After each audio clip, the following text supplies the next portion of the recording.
ওয়ালাইকুম ভিউয়ার্স, আজকে আপনাদেরকে একদম রানিং ভাড়া এরিয়ায় রাস্তার পাশে ৩ কাঠা জমির ভিডিও দেখাবো। তো যে রাস্তাটি দেখতে পাচ্ছেন এই রাস্তাটি ৮ থেকে ১০ ফিট। আর এই রাস্তাতে এই জমি থেকে মাত্র ১০০ ফিট দূরে ওই যে বড় ৪০ ফিটের রাস্তা পাকা, ওই রাস্তা থেকে এই রাস্তাটি ৮ থেকে ১০ ফিট। এই রাস্তা দিয়ে প্লট করা হয়েছে। জমিটা এই যে এই পাশের যে বাউন্ডারিটা দেখতেছেন, এই বাউন্ডারি থেকে এই যে খালি জমিটা, এই জমিটা বিক্রি করা হবে। এখানে জমির পরিমাণ ৩ কাঠা। আর আশেপাশে অনেক বাড়িঘর আছে, আপনারা দেখতেই পাচ্ছেন স্ক্রিনে।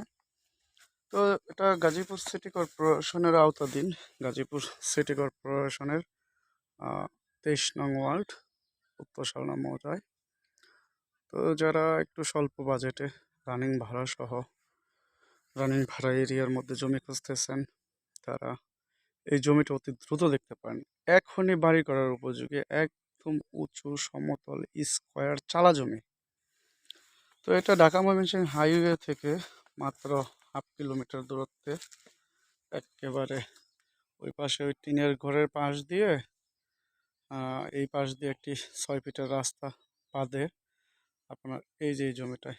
আর ওই পাশের এই ওয়াল পর্যন্ত খুব সুন্দর একটা পজিশনের মধ্যে। এখানে আপনার রুম করার সাথে সাথে ভাড়া হবে। এই যে এক ভদ্রলোক এই জমিটা ক্রয় করে এখানে বাড়ি করছেন।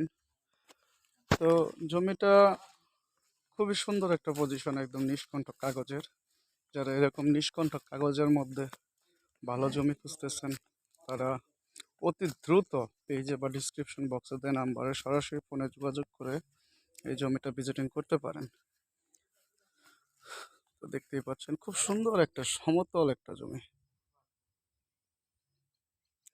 এই যে এটা হলো রাস্তা, এই যে ওয়াল থেকে এই যে পাশে খুঁটি, এই যে দেখতেই পাচ্ছেন একদম রাস্তার পাশেই। এই যে, তো যারা গাজীপুর সিটি কর্পোরেশনের ভিতরে এরকম জমি খুঁজতেছেন, তারা দেরি না করে পেজে বা ডিসক্রিপশন বক্সে দেওয়া নাম্বারে সরাসরি ফোনে যোগাযোগ করে আসবেন। আর যে পেজ থেকে জমিটা ভিডিও দেখতেছেন, ওই পেজটি সাথে সাথে ফলো করে রাখবেন, এরকম আরও নতুন নতুন জমির ভিডিও বা সন্ধান পেতে। তো এটা একদম হাইওয়ের খুবই নিকটে। আশেপাশে অসংখ্য বাড়িঘর, মসজিদ, মাদ্রাসা, স্কুল, কলেজ, বাজার সব কিছু একদম হাতের নাগালে পেয়ে যাবেন। আর এটা একদম ৪০ ফিট রাস্তার খুবই কাছে। এই যে রাস্তাটি আমি দেখাচ্ছি, দেখছেন একদম ৪০ ফিট রাস্তা। এই ৪০ ফিট রাস্তার কাছে এই জমিটা, এই রাস্তার সাথে। তো সকলে ভালো থাকুন, সুস্থ থাকুন। আসসালামু আলাইকুম।